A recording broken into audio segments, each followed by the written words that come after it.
My best friend did not give my boyfriend and me a seat at her wedding. She lost her wedding video and photos in return. My childhood best friend got married this weekend, and I was so excited to be there to support her on her big day. Our relationship in the past few months has mostly consisted of her blowing me off, and me interpreting it as though she was busy. She moved across the country 2 years ago, but flies here often. Most of the couple's friends and family still live here, which is why they decided to have their wedding here. Every time she's come to visit, we've tried to make plans, which would end with me being blown off. The excuse was always that some last-minute thing came up, which is why she didn't have time to see me. She called me months before her engagement party to let me know that I would be invited to it, but I was never actually invited. I responded to pictures of it online, just saying gorgeous, and she explained that I wasn't invited because her MIL planned it and didn't know her friends. I'm a chocolatier, so the bride asked me if I could create the wedding favors and dessert table. I was ecstatic to help with the wedding and went above and beyond to create a gorgeous table that was a huge hit on the day. I was told early on that the wedding was over budget, and to keep costs low, my boyfriend was not invited. I was extremely understanding and even reduced my rates for the suite table as my present to the couple. A couple of weeks later, after reviewing the guest list, the bride informed me that my boyfriend could come as my +1, but if he did, I would be moved from the head table. My boyfriend is a wedding photographer and is looking to build his videography portfolio. Knowing that the couple didn't have a videographer, he offered to film a professional wedding video free of charge. The bride was ecstatic and offered to move us to the vendor table so that we could network with the other vendors. We loved the idea, and it was confirmed that we would be sitting with the vendors. On the day of the wedding, we arrived 4 hours early to help with the event. My boyfriend spent the time filming while I set up the dessert table and helped the event coordinator set the dinner tables. After the ceremony,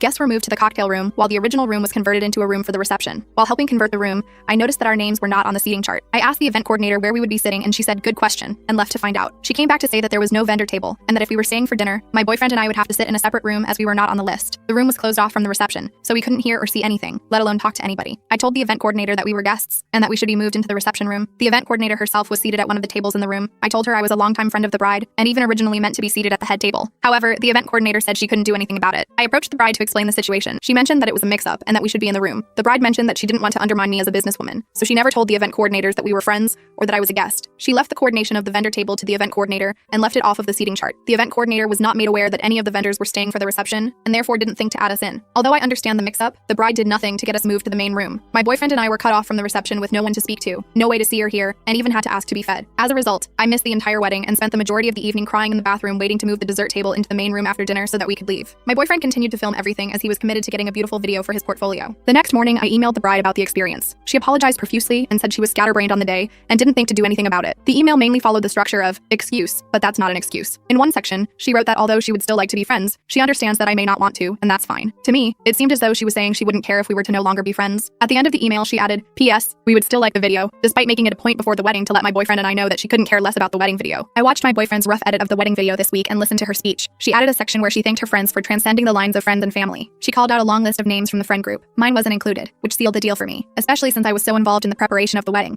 that she wouldn't have just forgotten my name. My boyfriend was furious of what happened, at least for me, so he agreed not to send out a copy of the video. Moving forward, I will be a lot more cautious with my circle, and I'll definitely be more strict with doing business with friends.